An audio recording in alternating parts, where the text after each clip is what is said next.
നീ ഇത് ചെയ്യുമെന്ന് എനിക്കറിയാമായിരുന്നു. മാന്യമായി ചോദിച്ചാൽ ഡാഡി തരില്ലെന്ന് എനിക്കറിയാം. എന്റെ ആവശ്യം എനിക്ക് പണമില്ലാതെ ഞാൻ കുഴയുകയാണ്.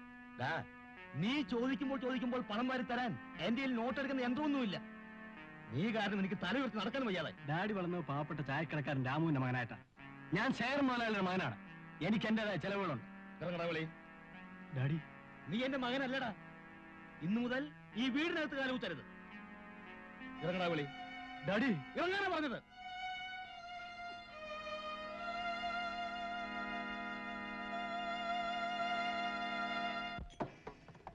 സത്യം പറ, ഹോട്ടൽ തന്നെയാണോ?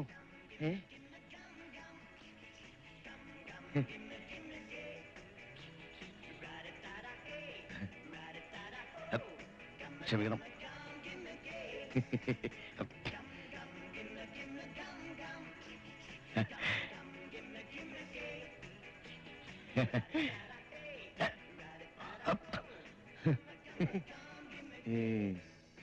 Good morning.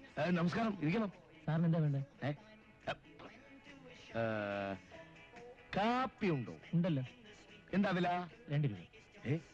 2 രൂപയോ? 2 രൂപയ്ക്ക് 4 കിലോ കത്തിരിക്ക വാങ്ങാം.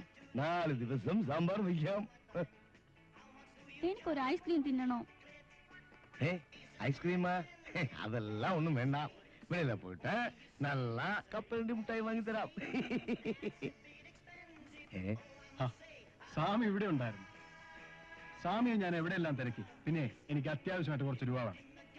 അതൊരു ചിന്ന കാര്യം. അത് നമുക്ക് വീട്ടിൽ പോയി ശരിയാക്കാം. അതിനേക്കാളും ഒരു പെരിയ കാര്യം ഇവിടെ വൈഫിന് ഐസ്ക്രീം തിന്നണം. എന്റെ കയ്യിലാണെങ്കിൽ പൈസ അല്പം കുറവാണ്. അത്രേ ഉള്ളൂ. സ്വാമിയും ഭാര്യയും ആവശ്യമുള്ളതെല്ലാം കഴിച്ചു. ബില്ല് ഞാൻ പേ ചെയ്തോളാം. പോരെ? മതി മതി. കുഞ്ഞാലിക്ക, ഒന്ന് വേഗം വാ, ബസ് അങ്ങ് പോവും. എന്റെ പൊന്നു പെങ്ങള് കിടന്ന് പിടയ്ക്കാതെ ബസ്സൊന്നും പോകത്തില്ല. ഞാൻ താമസിച്ചു കുഞ്ഞാലിക്ക. ഞാൻ കാരണം കുഞ്ഞാലിക്കയുടെ ജോലി കൂടി മുടങ്ങി. അതുകൊണ്ട് ഞാൻ ഇന്ന് എന്റെ കൂട്ടുകാരികളുടെ കൂടെ പോവാം. അതൊന്നും പറ്റുകയല്ല കുഞ്ഞെ.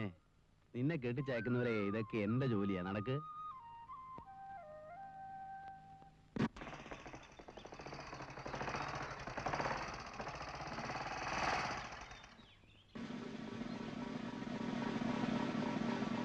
മിസ്റ്റർ മധു, വരൂ, നമുക്ക് അവിടെ നിന്ന് സംസാരിക്കാം.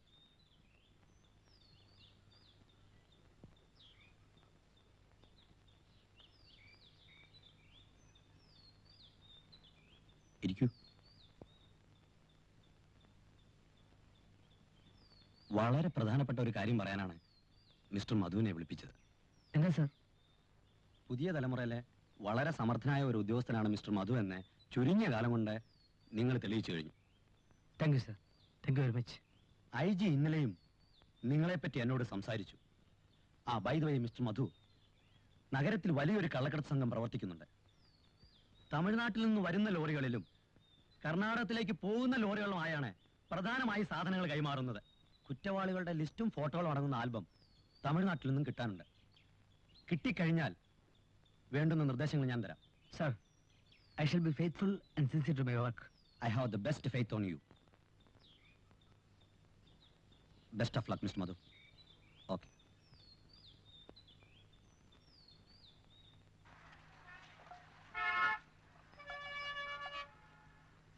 ദേ, ഒരു സഹായം ചെയ്യോ? ഇത് എന്റെ മോന്റെ മേൽവിലാസ. ഇത് എവിടെയാന്നൊന്ന് പറയോ? അറിഞ്ഞൂടല്ലോ. അയാളുടെ ചോദിച്ചാ പറഞ്ഞുതരും. ദേ, എനിക്കൊരു ഉപകാരം ചെയ്യാമോ? ഞാൻ പട്ടണത്തിൽ ആദ്യമായിട്ട് വരിക.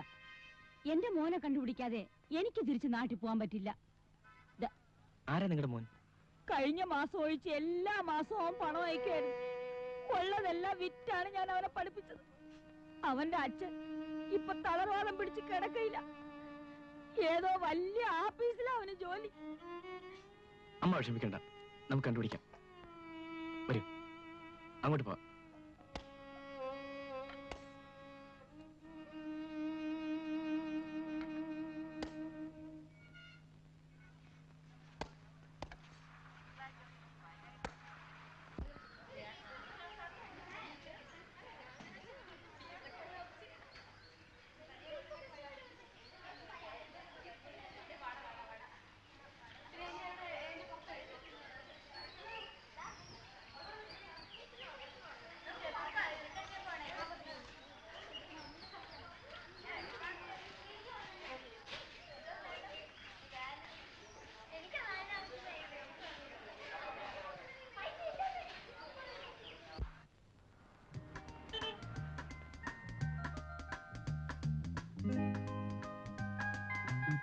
നീ വലിയ ഇല്ലാളിയാണെന്നല്ലടാ പറഞ്ഞു. ചുണയുണ്ടെങ്കിൽ അവളെ ഒന്ന് വളച്ചെടുക്കാം. ഞങ്ങൾ കുറെ ശ്രമിച്ചു നോക്കിയതാ. ഡേ, ഏത് ഉർവശിയാണേലും അവൾക്ക് ഞാൻ മതി. നോക്കൂ. All the best. Thank you.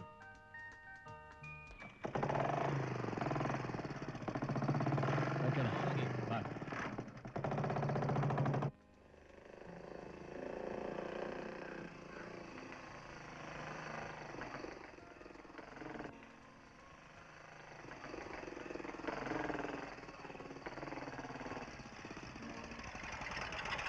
Hello, ഇന്ന് ബസ്സിലെന്ന് തോന്നുന്നു. ഒറ്റയ്ക്ക് നിന്നാ പറ്റില്ല. ഞാൻ വീട്ടിൽ വിട്ടേക്കാം. ഷാജിക്ക് എന്താ എന്റെ കാര്യത്തിൽ ഇത്ര ഉത്കണ്ഠ? സഹപാഠികളായതുകൊണ്ട് ചോദിച്ചു പോയതാ. സഹപാഠികളൊക്കെ ക്ലാസ്സിൽ, ബസ്സൊക്കെ പണിമുടക്കാണെങ്കിൽ ഞാൻ നടന്നു പോയിക്കോളാം. ശാന്തിക്ക് വിരോധമില്ലെങ്കിൽ ഞാൻ വീട്ടിൽ കൊണ്ടുവിടാം.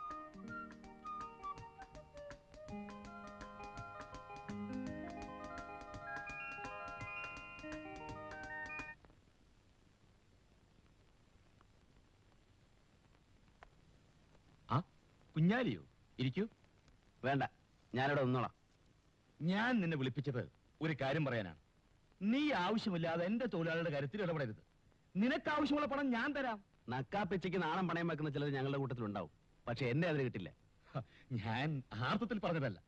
ആ സേതുവും ഞാനുമായി ഇനി ഒത്തുപോകും തോന്നുന്നില്ല. അവർ ഇന്നലെയും ശമ്പളക്കൂടലിന് വഴക്കടിച്ചു. എന്നും കൂലി കൂട്ടിക്കൊടുക്കാൻ ഒക്കുമോ കുഞ്ഞാലി? ഒരാളെ പാട്ടിലാക്കാൻ കഴിയാതെ വരുമ്പോ മറ്റൊരാളെ പാട്ടിലാക്കുക. അവിടെയും ലക്ഷ്യം വഞ്ചന തന്നെ. കുഞ്ഞാലി, വരട്ടാതെ മുതലാളി, നിങ്ങൾക്ക് ആള് തെറ്റിപ്പോയി. എന്നോട് പിണങ്ങിയവരാരും അധിക നാൾ ജീവിച്ചിട്ടില്ല. സ്വത്തുക്കൾ വാരിക്കൂട്ടിയ നിങ്ങളെപ്പോലുള്ളവർക്കാണ് ജീവനിൽ ഭയം. ഇന്നലെ ലോഡിറക്കിയതിന്റെ കൂലി മുതലാളിയോട് വാങ്ങിച്ചോളാൻ മാനേജർ പറഞ്ഞു. അത് വാങ്ങിക്കാൻ വന്നതാ.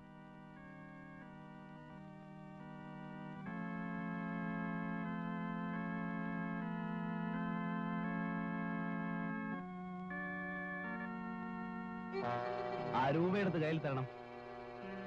എന്നെ തോൽപ്പിക്കാനായിരിക്കും ഭാവം. ആ രൂപയെടുത്ത് കയ്യിൽ തരാതെ മുതലാളിക്ക് അകത്ത് പോകാൻ പറ്റും. എന്താ പറഞ്ഞത് കേട്ടില്ലേ?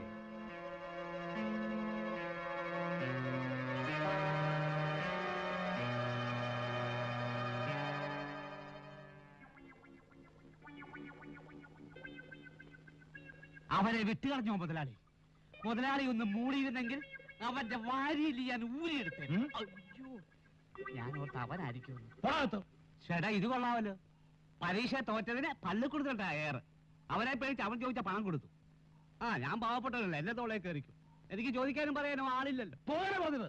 പോകാൻ പറഞ്ഞാൽ ഞാനങ്ങ് പോയേക്കാം. പിന്നല്ല ഇവിടെ നിൽക്കാൻ നോക്കൂ. അഥവാ ഇവിടെ നിന്നെ നിർത്തുവോ?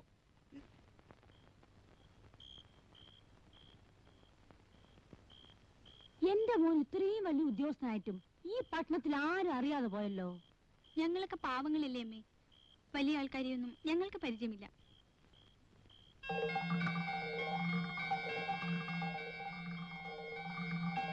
മോനെ, മോനെ, അമ്മ എങ്ങനെ എത്തി? മോനെന്താ?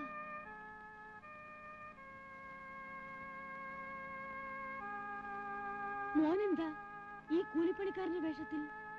പറയടാ, നിനക്കിവിടെ എന്താണ് ജോലി? സേതു ഇവിടുത്തെ ഒരു ചുമട്ട് തൊഴിലാളിയാണമ്മേ. ചുമട്ട് തൊഴിലാളിയാണെങ്കിലും ഞാൻ അന്തസ്സായിട്ടാണ് അമ്മേ കഴിയുന്നത്. പട്ടിണി കിടന്നു ഉള്ളതെല്ലാം വിറ്റുപറിക്കുകയും നിന്നെ പഠിപ്പിച്ചത് ഈ നിലയിൽ കാണാനാണോ മോനെ? നിന്നെ പഠിപ്പിക്കാൻ രാപ്പകല അധ്വാനിച്ച ആ മനുഷ്യൻ തളർവാദം പിടിച്ച് കിടക്കുന്നു. അദ്ദേഹം ഇത് കേട്ടാൽ നെഞ്ചു പൊട്ടി മരിച്ചു പോകും.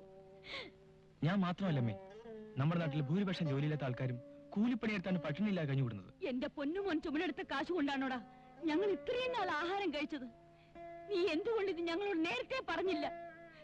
നീ എന്തിനാ വലിയ ഉദ്യോഗസ്ഥനായി ഞങ്ങളുടെ മുമ്പ് അഭിനയിച്ചത്? എന്നെ കഷ്ടപ്പെട്ട് പഠിപ്പിച്ച അച്ഛന്റെ അമ്മയുടെ ആശ്വാസത്തിന് വേണ്ടി.